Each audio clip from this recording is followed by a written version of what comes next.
There's not very many book clubs that can say, brag, boast, that they have the actual author with them. And this is extremely special, extremely special. And this is, of course, Edythe Shaw sitting next to me. She will give a presentation today. There are just a few books left. If you want to purchase them at the end of the meeting, they'll be at the front desk.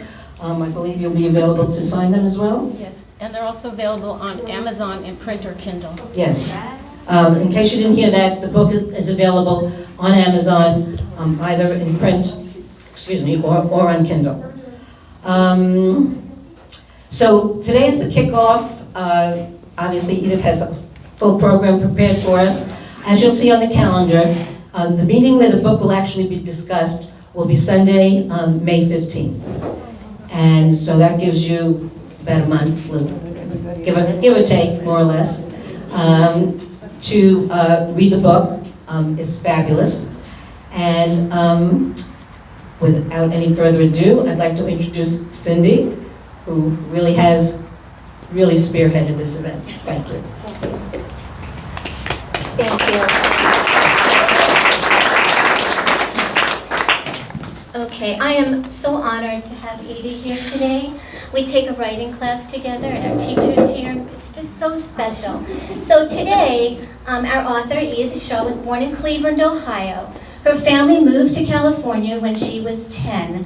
A graduate from UC Berkeley in religious studies, she spent a lifetime deepening her interest in Jewish and Eastern mysticism. As part of this quest, she spent 3 years in India, studying and practicing spiritual discipline with a meditation teacher.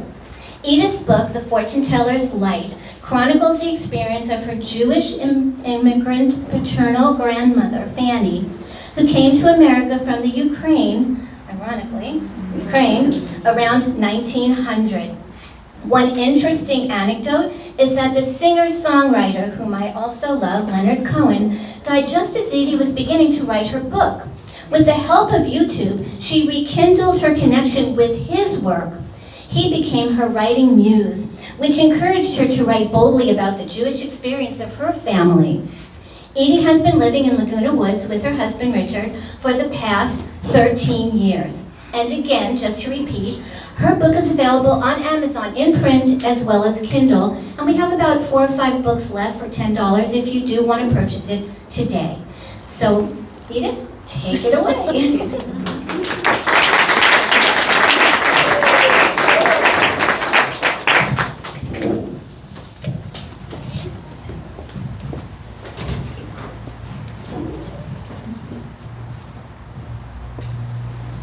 Greetings, friends. I'm so glad that all of you can make it today. And I want to welcome you all with all my heart, with great respect and love. And I want to thank Cindy Hushier and the Shalom Club for inviting me to speak on my book, The Fortune Teller's Light, An Immigrant's Journey. And my name is Edythe Shaw, and I go by Edie.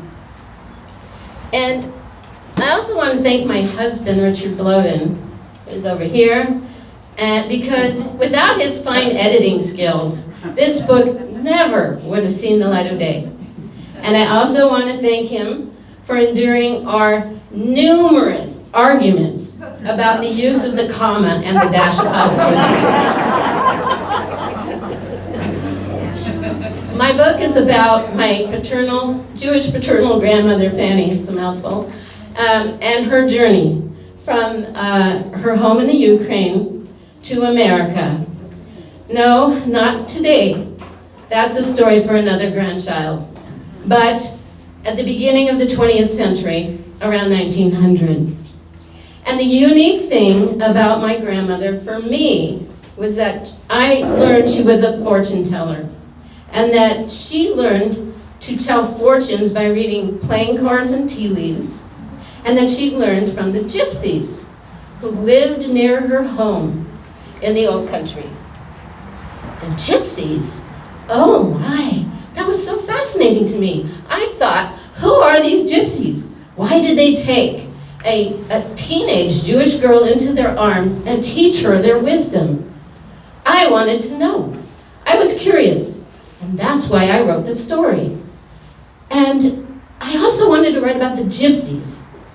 The gypsies are a group of wanderers. They wandered out of India, actually, at about 1000 AD. And they wandered into Europe, but they were shunned, and nobody wanted them. And they were feared because they were accused of being kidnappers and horse thieves.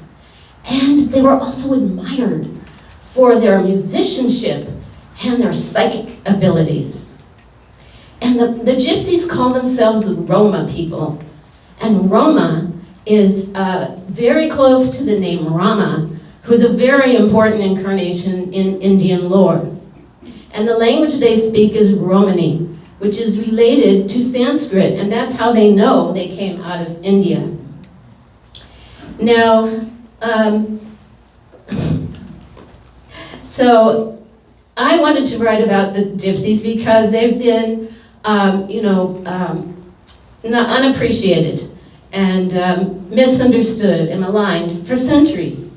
And I wanted to write about them with the humanity and the dignity that they deserve. Now,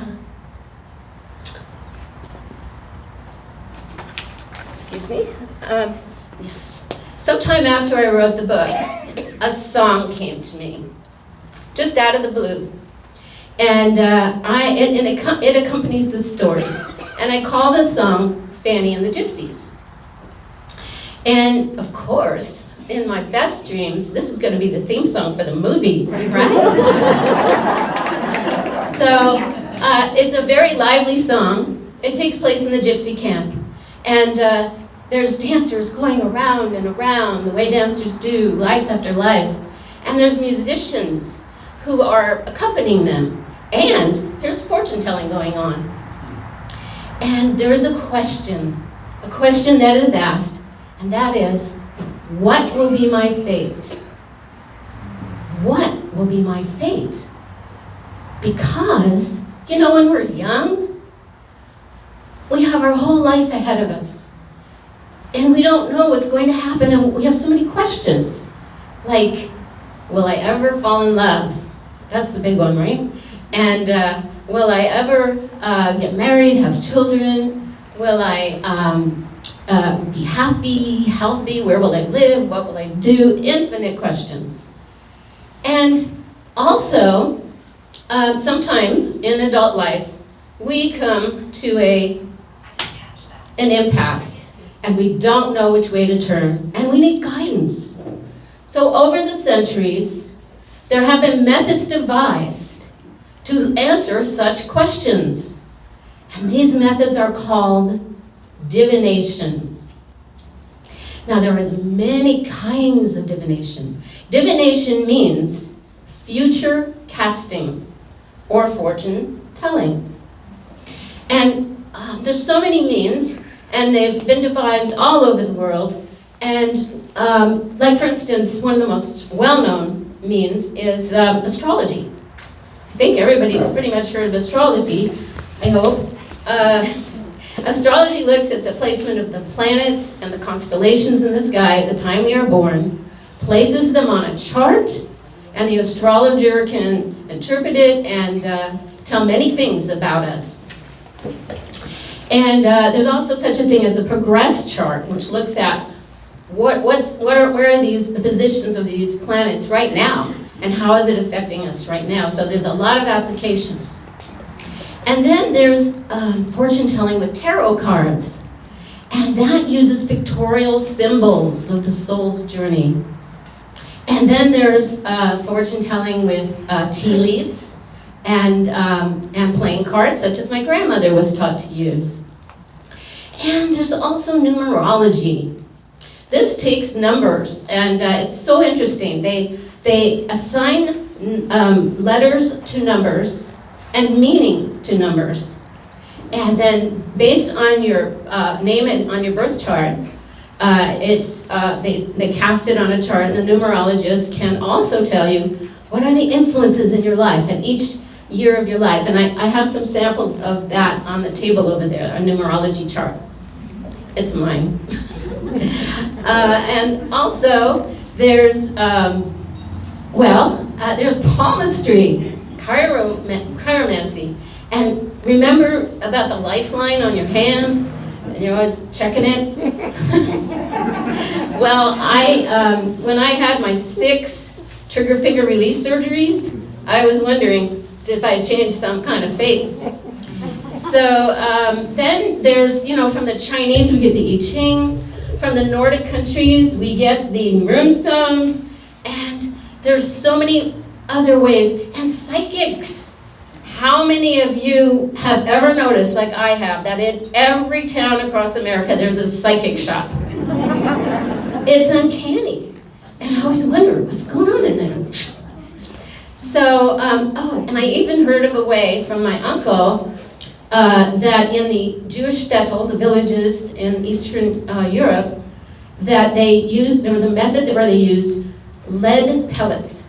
They took these lead pellets, they melted them, and they poured them into liquid, and then they interpreted the patterns that formed. Kind of an old world Rorschach test, I guess. And I have that account over there on the table as well. So there's so many methods. And it's so funny, because even in America, we ask this question, believe it or not. Now, if you are old enough to remember the 1956 Doris Day song, Que sera, sera. What will be, will be. So in this song, Doris sings, when I was just a little girl, I asked my mother, what will I be? And the mom says, que sera, sera. What will be, will be. And then, in the next verse, she goes to the next generation, where she says, well, now I have children of my own. And they ask their mother, what will I be? And what does she tell them? Well, the same thing she heard from her mom. Que sera, sera. What will be, the future's not ours to see. Now that seemed to be a good enough answer for 1956 America. But if it's not good enough for you, I highly recommend that you investigate any one of these wonderful and magical means of divination.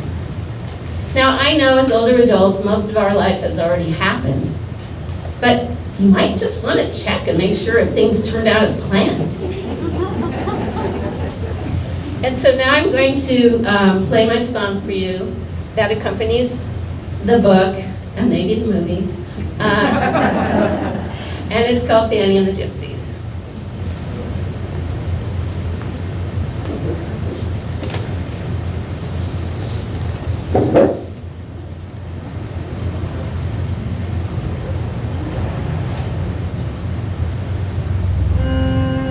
Can you hear this? Or should I? Barely. Barely? No? Yeah, better. Okay. I wanted a mic, but. Fanny and the gypsies dancing round and round and round. Fanny and the gypsies dancing round and round. Now she's laid up the cards. Where is the Queen of Hearts? Now she's laid up the cards. Where is the Ace of Spades? What will be my fate? What will be my fate? What will be my fate? Whirling, whirling round and round, Fanny and the gypsies. Whirling, whirling round and round, Fanny and the gypsies. Fiddles fiddling the tune, tambourines are ringing, wide skirts blowing in the wind. What will be my fate? What will be my fate? What will be my fate? Whirling, whirling round and round, Fanny and the gypsies.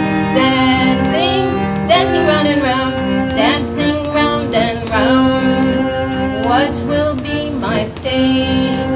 What will be my fate? What will be my fate?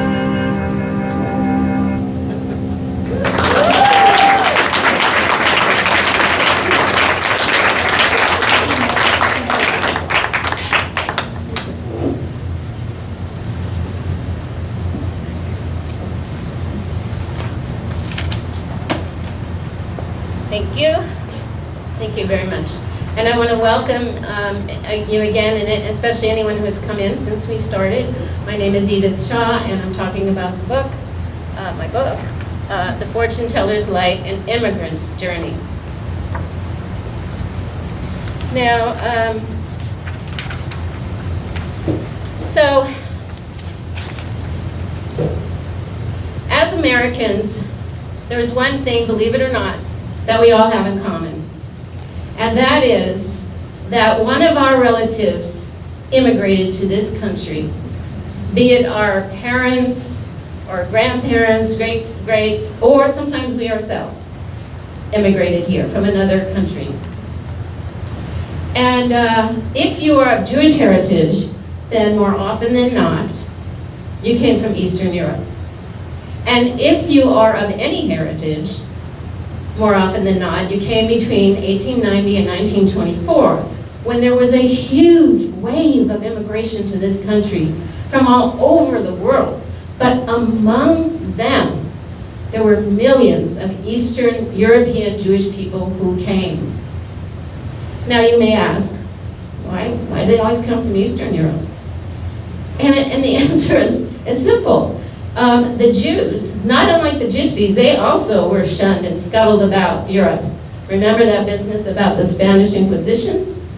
And they ended up in an area that had very porous and loose borders. And the borders were so insecure and unsettled that it was said they would go to sleep in one country and wake up in another. But in the late 18th century, there was 3 imperial powers who seized this land. And this land is approximately where the countries of today are: Bulgaria, Romania, Poland, Hungary, Ukraine, Belarus, Poland, Latvia, and Lithuania. So in that area. And so Russia came in, surprise, and grabbed the whole eastern part of it. And then Austria-Hungary and Germany took the western part. Now, the Tsar at the time was Catherine the Great. And when she learned that in her new domain there was a sizable Jewish population, well, that just didn't set right with her. So she decided to remedy the situation by creating a boundary of land she called the Pale of Settlement. And it stretched from Poland in the north through the Ukraine down to Odessa along the Black Sea. And as such, she confined the Jewish people to live in that area, in the Pale. They could not go beyond the Pale.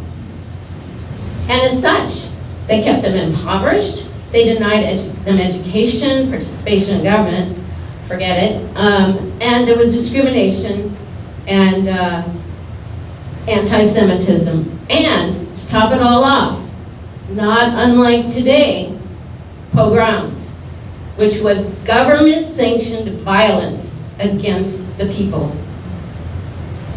So the situation there was not good. It was not so good for them. So those that could get out, did get out. And most of them came to America. Now, I don't want you to think they just came here with their desperation and their hope for a better life. No, they also brought with them their language, their culture, their family history, and their religion, for which we are the torchbearers today. Now, my grandmother Fanny was just one of these millions of immigrants who came here at that time. She was living in the Ukraine, strangely enough, near Odessa on the Black Sea. And actually, it was her older brother Arthur who came first. He was in danger of being conscripted in the Tsar's army. And that was bad news for the young Jewish boys, because they were sent to the front line as cannon fodder. And it was a 36-year hitch if they survived. So luckily, he got out, and he crossed the ocean, went through Ellis Island, and settled in Cleveland, Ohio. So you may ask, why Cleveland?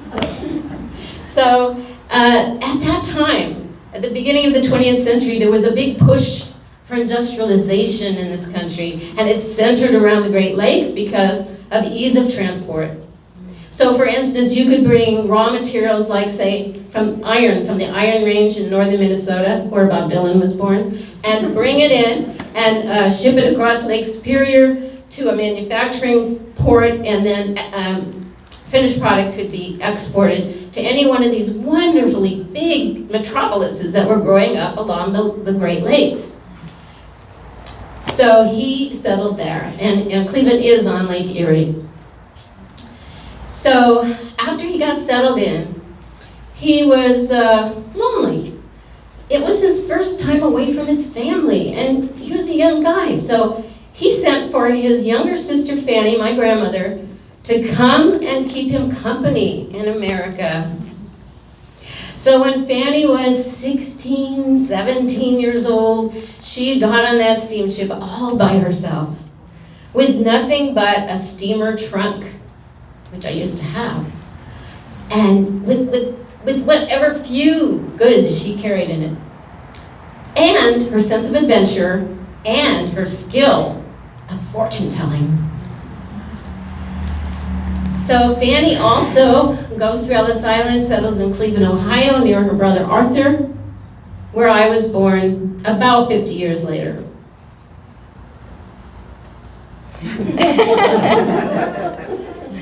And let's see. Yes, unfortunately for me, I never got a chance to meet my grandmother Fanny, because she died the year I was born, in 1949. But my brother is here, older brother, and he did meet her, the only one in this room who has.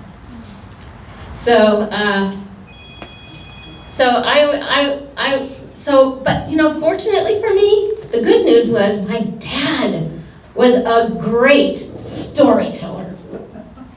And he lost his mom, he was about 31. She was his only parent at the time, and he loved her very much. And so as I was growing up, he was telling me stories about her. And whatever little he knew of her earlier life, but he also told me stories about his childhood, growing up in Cleveland in the 1920s and 1930s. And I found these stories delightful and indicative of another time and another place. And I wanted to make sure they were preserved. And so I, put them in the book just so they wouldn't get lost. And I was hoping that they would be a source of entertainment and inspiration for others. Now, when I heard that my grandmother was a fortune teller, I was so happy. I was thrilled, because I was a person, who knows why, that's been interested in spirituality all my life. At UC Berkeley, I majored in religious studies and studied Eastern philosophy. I had a chance to live in India for 3 years, practicing spiritual discipline. And I've continued for the last 50 plus years to study independently Eastern and Indian philosophy and mysticism from other traditions. I've looked into Kabbalah and different things. So that's been a passion of mine, and I study with scholars and professors, practitioners. And so it made me wonder, maybe, just maybe my grandmother's love for the occult, for the unknown world had passed to me. And it made me feel closer to her. And so much so that when I was a younger adult, it encouraged me to look into these methods of divination. I looked into many of them. Numerology, astrology, the runes, the I Ching, all of it. And it made me feel closer to her. But still, in order to tell her story, I really had to step out of time and into her shoes. And she had to step out of time into mine so that we could meet and the story could unfold. Now, my book is divided into 2 parts. Part 1 is titled The Gypsies, and the subtitle is, It is God Who Has Sent You. And this section takes place entirely in the shtetl, in the Jewish village. And this is where we get to learn what life might have been like in that old country Jewish village. And we learn about Fanny and her family, what they do, how they live, and we learn about her community. We learn about her rabbi and her temple, and we go through a rite of passage in her temple. And we learn about how Arthur escapes Russia and the epiphany he has on the ship on the way over that changes his life. And all the way till Fanny gets on that ship. But also interwoven in the story is the story of the gypsies. And here is where we get to learn about the gypsies' relationship to Fanny and her family, and what Fanny, how Fanny learned fortune telling, what she learned, and who was her teacher. So now I'd like to read a section, an excerpt from the book. And this is from the very beginning, the opening pages. And here we find a young Fanny arriving at the gypsy camp. And she's looking for her friend Durga, who's a young girl, a friend of hers. And the 2 girls are going for their fortune-telling lesson with their teacher. And the teacher's name is Baba Kalasara. I think.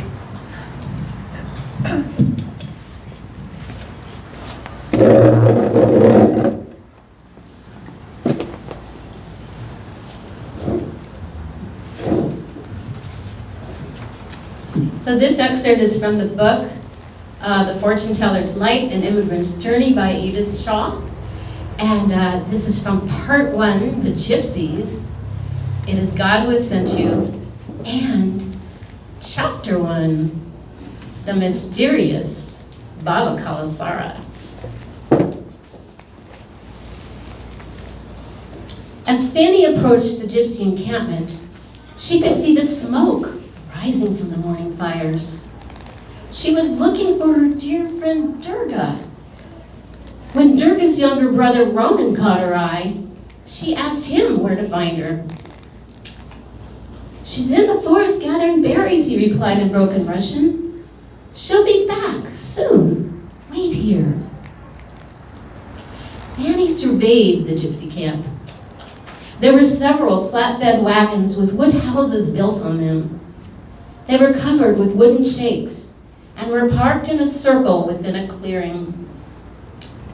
Horses were roaming freely, munching grass and shooing each other away with their necks and their snorts if one of them got too close to another's breakfast patch. There were also some young ones sticking close to their mothers.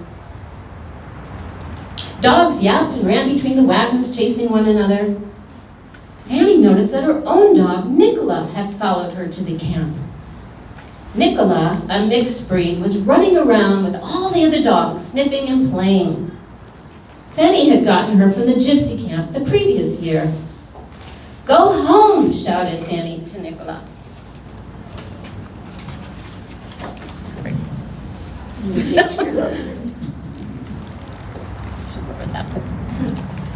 A group of young men were playing guitars, accompanied by an accordion and a violin.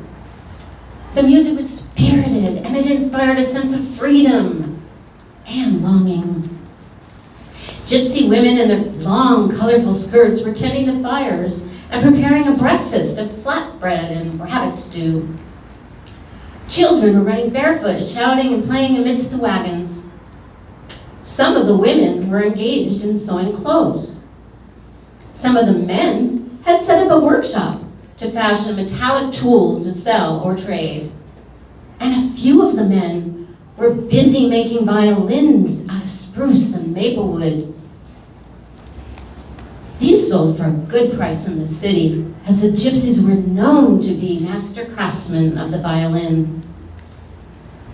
Fanny sat down on a log stool where she waited for her friend Durga to return.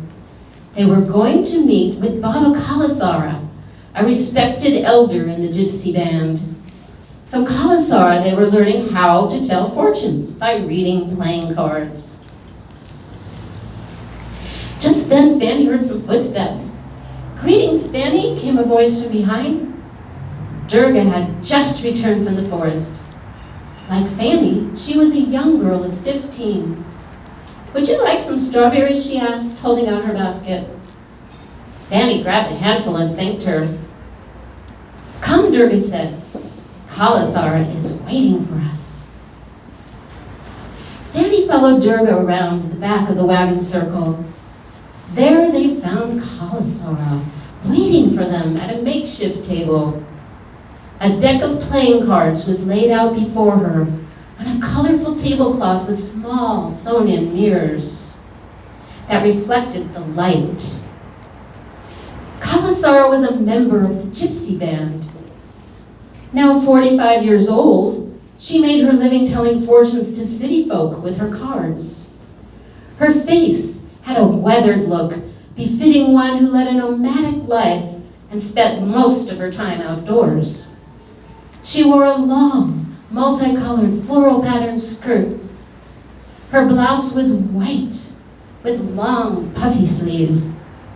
And over that, she wore a black vest that laced up with shoestring. Wound around her graying hair, she had tied a red bandana. Durga and Fanny had been studying with Kalasara for several months, and they were now familiar with the basics. They knew how to lay out the cards in the wagon wheel spread. Kalasara sat in front of the deck of cards that were lying on the table. She was completely still, as if in a trance. The force of her countenance seemed to quiet Fanny's own inner chatter. They sat like that for a few minutes. Slowly, Kalasara began to speak.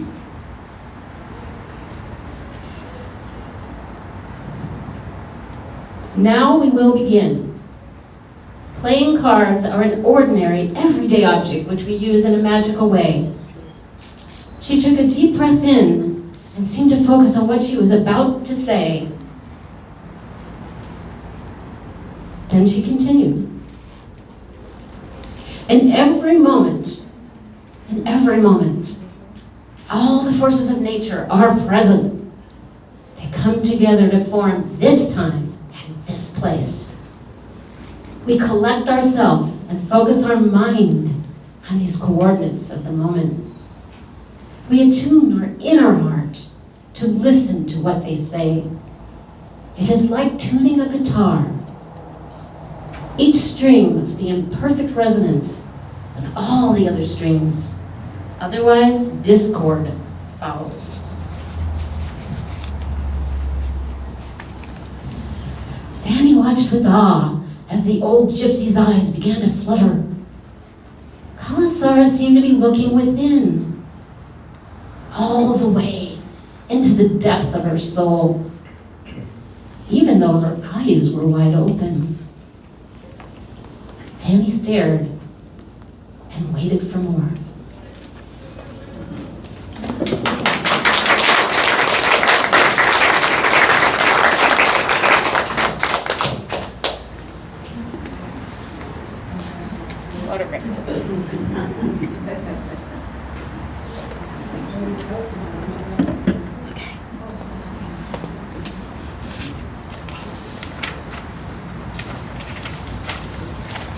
All right.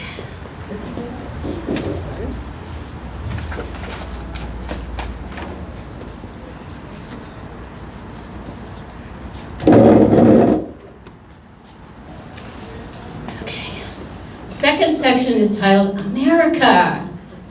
And the subtitle is, Who Will Say the Kaddish? Now, this is where we get to find out what happened to Fanny in America. What was Fanny's fate in America? What was her destiny? How did her life unfold?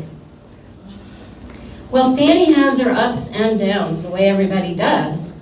But she's a very strong and determined woman, and she just picks herself up and plows through it all.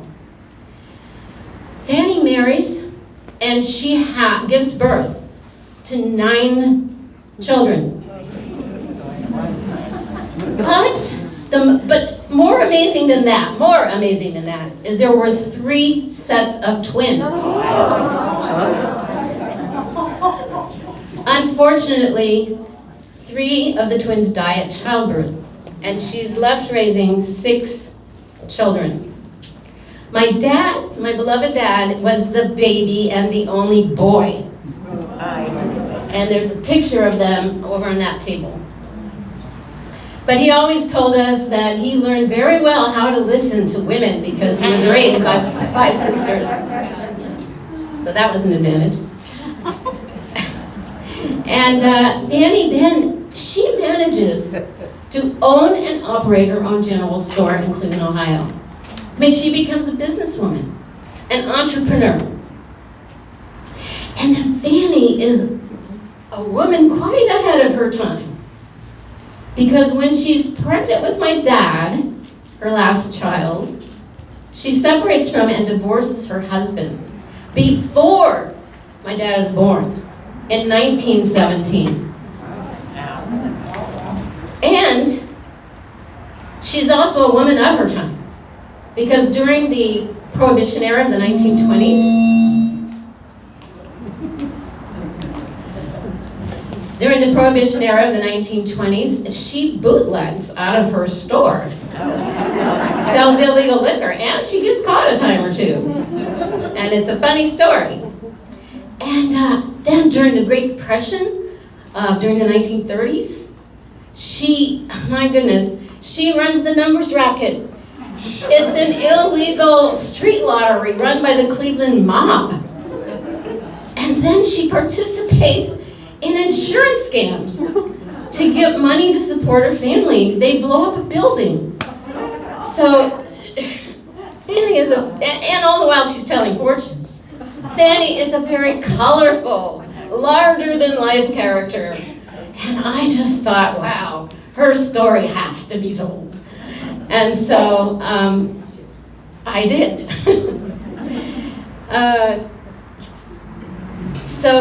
But you know, it isn't really just about my grandmother.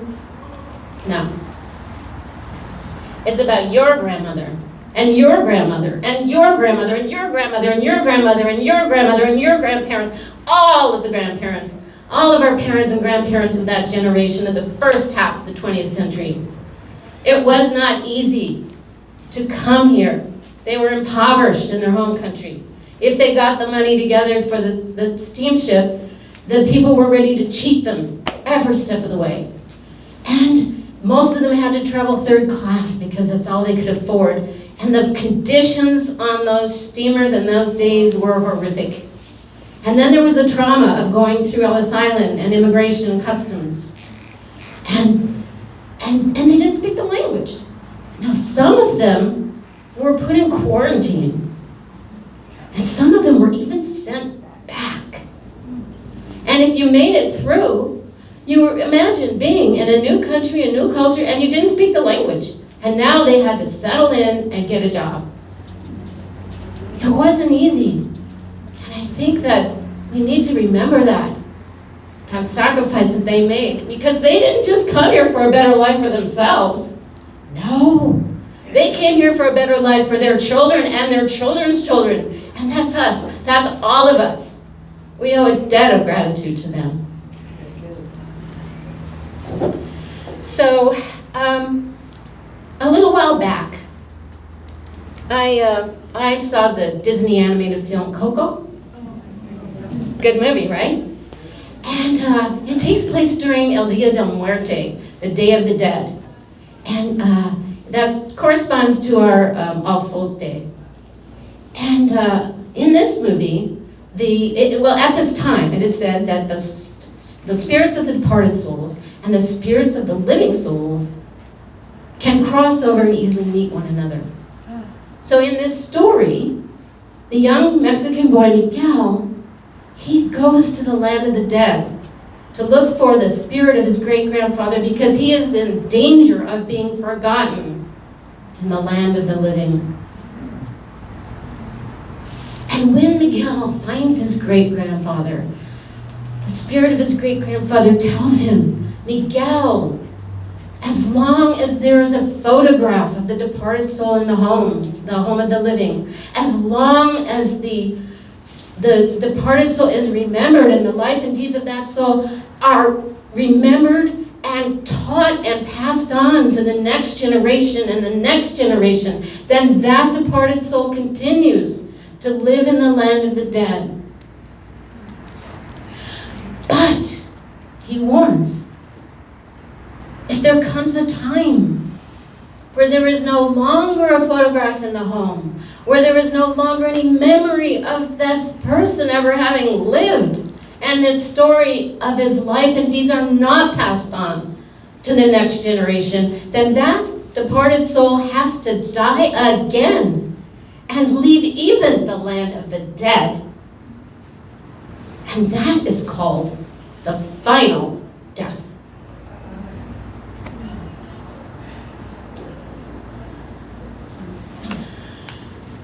So I subtitled this section, Who Will Say the Kaddish? And of course it's a rhetorical question because it is only I who can say the Kaddish. The Kaddish, for those who may not know, is the Jewish prayer of mourning that is said at the temple service. And when I learned what the Kaddish said, I was surprised because nowhere does it address directly the grieving heart. No. Instead it says, it extols the greatness of God's name. It says, magnified and sanctified, holy be thy name in this world created according to divine will. And it goes on to say that there is no prayer, no hymn, no praise, nothing that you can think or say that is greater than God's name. And with my philosophical background and thinking about this, I realized that God's name is equal to God's power. That the name is the subtle vibration of sound of the power, of the energy of creative source. It is equal to that power. And that is why we are told, do not take God's name in vain. Do not take God's name lightly. And further thinking about it, I realized that by refocusing the grieving heart towards creation, towards the creator of this whole thing, then it is focusing the heart on the bigger picture, on the higher truth, on the whole of the story. And also it uplifts the departing soul on its way back to creative source. And to put it another way, for those who prefer, the name is the subtle resonance of creative force that is beyond the limitation of the mind.